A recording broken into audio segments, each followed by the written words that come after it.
Un homme encore jeune enjamba le parapet d'un pont. Si cramponnant avec peine, il regardait couler les flots tumultueux du fleuve. Un agent de police s'étant approché de lui, tenta de le dissuader de se jeter à l'eau.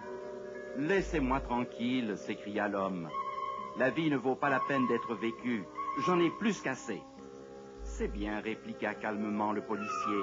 « Dites-moi pourquoi elle ne vaut pas la peine d'être vécue, et je vous dirai ce que j'en pense. Si je ne réussis pas à vous faire changer d'idée, alors vous sauterez. » À la fin de la conversation, l'agent de police enjamba à son tour le parapet et saisit la main du désespéré. Tous deux sautèrent ensemble dans le fleuve. L'avenir nous inquiète. À cause des nombreux problèmes qui assaillent aujourd'hui l'humanité, beaucoup demandent « La vie vaut-elle vraiment la peine d'être vécue ?» Y a-t-il une solution durable aux crises continuelles? Pourquoi ne pas se détruire? Notre planète souffrirait-elle d'une maladie mortelle? Est-il possible de faire marche arrière, d'éviter la ruine qui nous menace? Notre avenir paraît incertain. Les écologistes ne comptent guère sur un changement. Les chefs militaires prédisent Armageddon.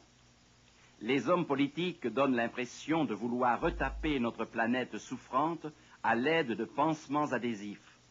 Un esprit de pessimisme et même de cynisme s'empare du monde entier. Y a-t-il une solution? N'avons-nous rien d'autre à faire qu'à nous croiser les bras et attendre le déroulement des événements? Des gens de tous milieux demandent « Où allons-nous » Jamais la situation du monde n'a été aussi déprimante. Mais d'autre part, jamais la voix de Dieu, si pleine d'espoir, ne s'est fait entendre avec autant d'insistance. Quand ces choses commenceront à arriver, redressez-vous et levez vos têtes parce que votre délivrance approche. Avec des avertissements annonçant la fin de ce monde, le Créateur nous apporte un message réconfortant. Alors, on verra le Fils de l'homme venant sur une nuée avec puissance et une grande gloire. Le retour de Jésus-Christ est la seule solution à la crise actuelle. Lui-même a mentionné une série de signes prophétiques concernant les époques qui s'écouleraient depuis son ministère terrestre jusqu'à la fin des temps. Un jour, comme Jésus s'apprêtait à quitter le temple de Jérusalem, ses disciples attirèrent son attention sur l'extraordinaire construction du bâtiment. Rempli de tristesse, Jésus leur répondit que le jour viendrait où il ne resterait pas pierre sur pierre qui ne soit renversée. Les Juifs croyaient que leur temple durerait toujours. Aussi la prédiction de Jésus les frappa-t-elle de stupeur. Dès que Jésus et ses disciples atteignirent le sommet du mont des Oliviers, ces derniers lui demandèrent de leur fournir une explication. « Dis-nous, quand cela arrivera-t-il et quel sera le signe de ton avènement et de la fin du monde ?» Les disciples associèrent immédiatement la destruction du temple au retour de Jésus et à la fin du monde. Ils ne pouvaient concevoir la destruction du temple qu'à la fin des temps. Dans sa réponse, Jésus prédit les événements qui se dérouleraient au cours des 39 années suivantes, c'est-à-dire avant la destruction de la ville de Jérusalem. Car plusieurs viendront sous mon nom, disant « C'est moi qui suis le Christ », et ils séduiront beaucoup de gens. L'historien juif Joseph signale qu'un certain nombre de personnages se firent passer pour le Messie. Jésus avait également prophétisé « Vous entendrez parler de guerres et de bruits de guerre. Une nation s'élèvera contre une nation, et un royaume contre un royaume, et il y aura en divers lieux des famines et des tremblements de terre. » Les années 31 à 70 après Jésus-Christ sont décrites par les historiens juifs et romains comme une époque de grande calamité. Des guerres éclatèrent, il y eut 4 grandes famines et une série de tremblements de terre dévastateurs. Tout cela ne sera que le commencement des douleurs. Jésus prédit que ses disciples seraient persécutés, trahis par les membres de leur famille et leurs amis. Il déclara aussi Cette bonne nouvelle du royaume sera prêchée dans le monde entier pour servir de témoignage à toutes les nations. Alors viendra la fin. Remplis du Saint-Esprit, les chrétiens du 1er siècle parcoururent le monde pour y répandre l'Évangile. 30 ans plus tard, Paul déclara que l'Évangile avait été prêché à toute créature sous le ciel. L'accomplissement de ces signes annonçait l'imminente destruction de Jérusalem. Jésus lui-même avait déclaré « Tes ennemis t'environneront de tranchées. Ils te détruiront, toi et tes enfants, au milieu de toi, et ils ne laisseront pas en toi pierre sur pierre. » Au sujet du temple, le Christ annonça « Je vous le dis en vérité, il ne restera pas ici pierre sur pierre qui ne soit renversée. » Il précisa à ses disciples un autre signe, grâce auquel ils sauraient que le moment était venu pour eux de fuir la capitale. « Lorsque vous verrez Jérusalem investie par des armées, sachez alors que sa désolation est proche. Alors, que ceux qui seront en Judée fuient dans les montagnes, que ceux qui seront au milieu de Jérusalem en sortent. » Mais comment s'échapper d'une cité assiégée pour fuir dans les montagnes? Voici la réponse de l'histoire. Quand les Romains, sous Cestius, eurent encerclé la ville, ils levèrent tout à coup le siège, bien que tout semblât favorable à une attaque immédiate. Le général romain retira ses troupes sans la moindre raison apparente. Les Juifs sortirent de Jérusalem et se lancèrent à la poursuite de l'armée romaine. Les chrétiens eurent alors l'occasion de quitter la ville. Sans délai, ils s'enfuirent à la recherche d'un refuge. Quand le général romain Titus attaqua à nouveau Jérusalem, des milliers de Juifs périrent. Les historiens déclarent que la famine était telle que certains parents affamés mangèrent leurs propres enfants. Les crimes commis à l'intérieur de la cité se révélèrent tellement énormes que même les soldats romains, au cœur pourtant endurci, s'en trouvèrent bouleversés. Malgré l'ordre formel de Titus d'épargner le temple, une torche adroitement jetée par une fenêtre fit s'enflammer le bois de cèdre. L'édifice sacré, proie des flammes, fut complètement brûlé. Il y eut plus d'1 million de morts lors de la destruction de Jérusalem. Les survivants furent emmenés captifs, puis vendus comme esclaves. Beaucoup d'entre eux servirent de pâture aux animaux sauvages dans les cirques de Rome. D'autres errèrent d'un lieu à l'autre. Que devinrent les pierres du temple? Joseph relate que les murs du temple s'écroulèrent au point qu'il ne restait rien qui permit aux passants de supposer qu'il avait été habité. Pas une pierre qui ne soit renversée. Les soldats recherchèrent dans les fondations du temple l'or fondu qui s'y était répandu. La prophétie prononcée en 31 après Jésus-Christ s'accomplit à la lettre en 70.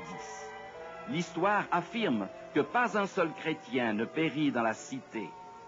Les chrétiens, ayant reconnu le signe indiqué par le Christ, avaient eu le temps de s'enfuir dans les montagnes. Le destin de Jérusalem est un symbole de la destruction de notre terre. De même que Jésus avait indiqué des signes précurseurs de la destruction de Jérusalem, il nous en a également donné au sujet de la fin du monde. Entre ces deux événements se placent des siècles d'agonie et de pleurs, au cours desquels le sang coula en abondance. Jésus avait bien dit, car alors la détresse sera si grande qu'il n'y en a pas eu de pareil depuis le commencement du monde jusqu'à présent, et qu'il n'y en aura jamais. Et si ces jours n'étaient abrégés, personne ne serait sauvé. Mais à cause des élus, ces jours seront abrégés. L'histoire confirme l'exactitude des paroles de Jésus. Pendant les 2 premiers siècles, les cirques de Rome devinrent le théâtre d'un carnage de chrétiens par gladiateurs et bêtes sauvages. Les biens des innocents étaient confisqués, après qu'ils eurent été chassés de leur demeure. Durant les siècles suivants, désignés comme l'âge des ténèbres, les historiens estiment que plus de 50 millions de personnes perdirent la vie. Ce fut l'ère des grandes tribulations. Les prophéties du livre de Daniel et de l'Apocalypse parlent de ces années de persécution et en précisent la durée, 1260 ans. Cette période prophétique se termina à la fin du XVIIIe siècle. Jésus avait dit, « Aussitôt après ces jours de détresse, le soleil s'obscurcira, la lune ne donnera plus sa lumière, les étoiles tomberont du ciel. » Jean, l'auteur de l'Apocalypse, mentionna les mêmes événements. Et il y eut un grand tremblement de terre. Le soleil devint noir comme un sac de crin. La lune entière devint comme du sang, et les étoiles du ciel tombèrent sur la terre. Voici un compte-rendu historique de l'accomplissement de ces prédictions. Le 1er novembre 1755, le séisme le plus effroyable enregistré jusqu'à ce jour se produisit. Il est connu sous le nom de tremblement de terre de Lisbonne. Il se répercuta jusqu'en Amérique et au Groenland. L'épicentre du cataclysme se trouvait en Espagne et au Portugal. Ce tremblement de terre fut décrit ainsi. Un bruit de tonnerre souterrain se fit entendre, suivi immédiatement d'un choc violent qui démolit la plus grande partie de la capitale du Portugal. En moins de 10 minutes, plus de 60 000 personnes périrent. Jean prédit un autre événement qui devait avoir lieu dans le monde cosmique. Le soleil devint noir comme un sac de crin, la lune entière devint comme du sang. Cette prophétie s'accomplit le 19 mai 1780. Les encyclopédies en parlent, jour obscur, ainsi désigné à cause des ténèbres qui se répandirent sur toute la Nouvelle-Angleterre, partie nord-est des États-Unis. Dans certains endroits, il fut impossible, pendant plusieurs heures, de lire des caractères ordinaires en plein air. Les oiseaux entonnèrent leur chant nocturne, disparurent et firent silence. La volaille rejoignit ses perchoirs et le bétail ses étables. On alluma les chandelles dans les maisons. La véritable cause de ce phénomène étonnant n'est pas connue. Un témoin rapporte « Je ne pouvais m'empêcher d'imaginer à ce moment-là que si chaque corps lumineux de l'univers s'était obscurci ou avait complètement disparu, les ténèbres n'auraient pas pu être plus opaques. Bien qu'à 9 heures du soir, une pleine lune se soit levée, elle n'eut aucun effet pour dissiper un peu l'obscurité. » Les historiens disent qu'après minuit, les ténèbres se sont dissipées et que la lune, une fois visible, avait la couleur du sang. Jésus annonça le signe suivant. Les étoiles tomberont du ciel. Le 13 novembre 1833, la prédiction du Christ s'est accomplie. Le matin du 13 novembre 1833, se produisit un phénomène qui laissa derrière lui un souvenir impérissable. Il s'agit d'une chute d'étoiles, probablement la plus spectaculaire jamais enregistrée. Certainement, aucun phénomène céleste n'a soulevé d'un côté tant d'admiration et de joie, et de l'autre tant d'effroi et de crainte. Le lendemain, un quotidien publia le commentaire suivant. Aucun philosophe ou savant n'a jamais rapporté un événement semblable à celui qui s'est produit hier matin. Il y a 1800 ans, un prophète l'avait prédit. Où en sommes-nous face à ces événements? Jetons un regard sur l'ordre chronologique de l'accomplissement de ces signes des temps. Le grand tremblement de terre, 1er novembre 1755. Le jour obscur, 19 mai 1780. La chute d'étoiles, 13 novembre 1833. Le dernier de ces signes eut lieu il y a plus de 150 ans. Le prochain événement annoncé par la prophétie biblique est décrit dans le livre de l'Apocalypse. Le ciel se retira comme un livre qu'on roule, et toutes les montagnes et les îles furent remuées de leur place. Les rois de la terre, les grands, les chefs militaires, les riches, les puissants, se cachèrent dans les cavernes et dans les rochers des montagnes. Et ils disaient aux montagnes et aux rochers, tombez sur nous et cachez-nous loin de la face de celui qui est assis sur le trône, car le grand jour de sa colère est venu, et qui peut subsister? Tous les signes annoncés se sont accomplis. Il n'y a aucun doute que le retour de Jésus et la fin du monde surviendront avec la même précision. De même qu'au moment de la destruction de Jérusalem, ses habitants virent les armées romaines encercler la ville et sûrs que c'était un signe de sa ruine, de même nous qui sommes aujourd'hui les témoins de signes dans le ciel et sur la terre, devrions reconnaître la main de Dieu écrivant sur les murs du temps. Dieu cherche à nous dire que nous vivons les dernières heures de l'histoire du monde. On pourrait penser que l'homme d'aujourd'hui se prépare au retour du Christ. Il n'en est rien. Il recherche uniquement son propre plaisir, ne vivant que pour le présent, faisant bonne chère, ignorant les catastrophes imminentes. Chaque année, les Américains dépensent 20 milliards de dollars en amusements, sports et jeux de hasard, et plus de 28 milliards en alcool et tabac. D'autre part, les églises ne recueillent que 8 milliards de dollars en dons et offrandes. L'apôtre Paul dit que les derniers temps, les hommes aimeront le plaisir plus que Dieu. Il dit encore, car les hommes seront égoïstes, amis de l'argent, fanfarons, hautains, blasphémateurs, rebelles à leurs parents, ingrats, irréligieux, intempérants, cruels. On a l'impression de parcourir les colonnes d'un quotidien. Un rapport du département de la santé publique indique une sérieuse augmentation des maladies vénériennes. Immoralité et mœurs légères sont les raisons de la recrudescence de ces maladies. Ce relâchement moral provoque un nombre toujours croissant de divorces et un nombre considérable d'enfants mentalement ébranlés. Les statistiques sont inquiétantes. En 1900, il y avait un divorce sur 20 mariages. En 1963, un divorce sur 10 mariages. En 1974, un divorce sur 4 mariages. Actuellement à Paris, un divorce sur 2 mariages.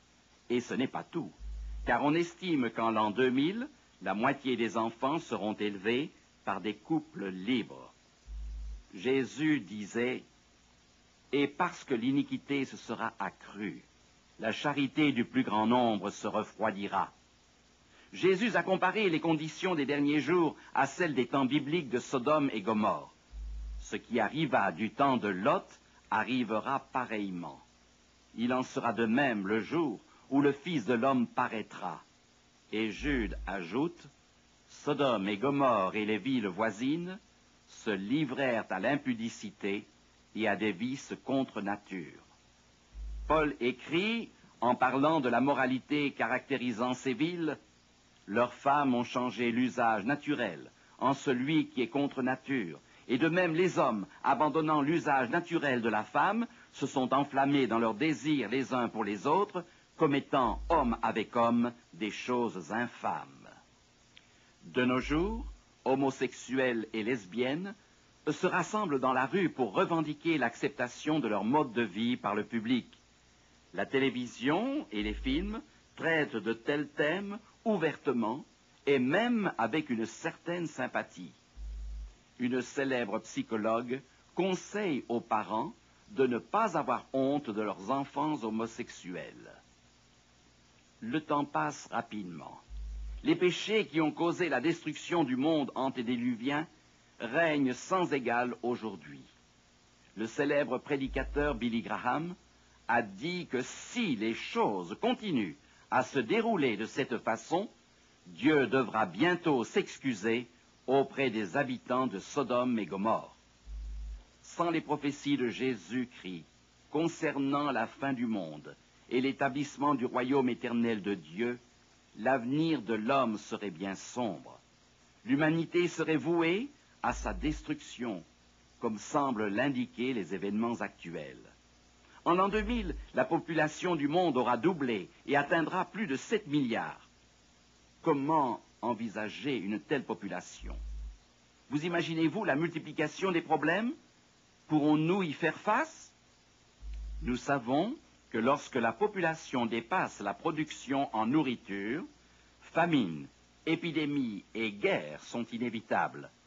Comment nourrir ces nouveaux milliards d'individus alors que les 2/3 du monde souffrent aujourd'hui déjà de la faim?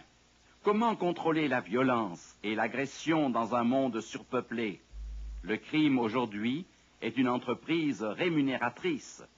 D'après des statistiques récentes, il y a actuellement plus de 60% de probabilité de devenir victime d'un viol, d'un meurtre ou d'un vol. On estime que les profits de la mafia sont plus élevés que les bénéfices des plus grandes industries françaises et canadiennes réunies. Et l'avenir, malheureusement, n'offre aucun espoir d'amélioration. Paul voyait juste lorsqu'il s'écriait « Les hommes méchants et imposteurs avanceront toujours plus dans le mal ». À cause de la diminution des ressources naturelles et de la rapide augmentation de la population, l'homme se trouve de plus en plus face à de sérieux problèmes. Où trouvera-t-il l'eau pure et l'énergie nécessaires à sa subsistance? Comment viendra-t-il à bout de la contamination, de la pollution? Plus les cités se peuplent, plus les bâtiments manquent d'installations sanitaires, plus les déchets, les ordures, la pollution de l'air augmentent. Les maladies se multiplient. Des docteurs d'université, de sciences et de biologie déclarent « Des hécatombes se multiplieront au cours des prochaines décennies, alors que la population ne cesse d'augmenter, pollution et produits toxiques sont en train de détruire notre système écologique. » Plus la science découvre les effets des produits chimiques, plus la santé publique semble menacée. La plupart des spécialistes croient que 85% des cancers sont dus à des substances chimiques toxiques répandues dans l'air ou dans l'eau et auxquelles l'homme est exposé. Ces substances comprennent les gaz d'échappement des moteurs, les insecticides, le fibrociment, etc. Un nouveau danger menace. Il s'agit paradoxalement du chlore employé dans la plupart des villes pour tuer les bactéries de l'eau potable. Quand une eau polluée est ainsi traitée, le chlore agit sur les résidus industriels ou agricoles et produit des corps composés cancérigènes. Partout où l'on voit une augmentation de la population liée à une diminution des ressources naturelles, existe une sérieuse menace pour le genre humain. Christ décrit la situation des hommes dans les derniers temps. Sur la terre, il y aura de l'angoisse chez les nations qui ne sauront que faire. Il y a déjà bien des années, Churchill déclarait « Il semble que nous avancions inéluctablement contre notre gré, contre celui des races, des classes et des individus, vers quelque terrible catastrophe, et chacun souhaite empêcher qu'elle ne se produise, mais personne ne sait comment. Les nations ont des stocks d'armes et de bactéries mortelles en quantité suffisante pour détruire le monde entier.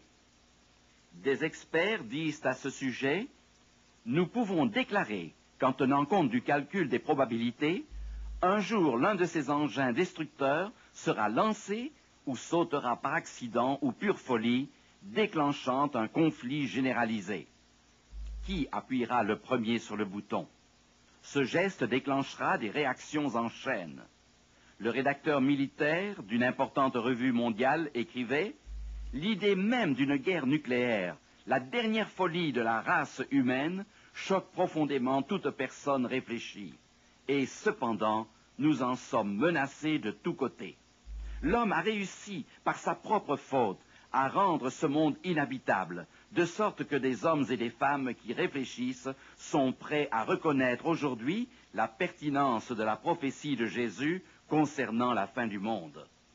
Le Christ a dit que les hommes rendront l'âme de terreur dans l'attente de ce qui surviendra sur la terre. Les puissances des cieux seront ébranlées. Alors, on verra le Fils de l'homme venant sur une nuée avec puissance et une grande gloire.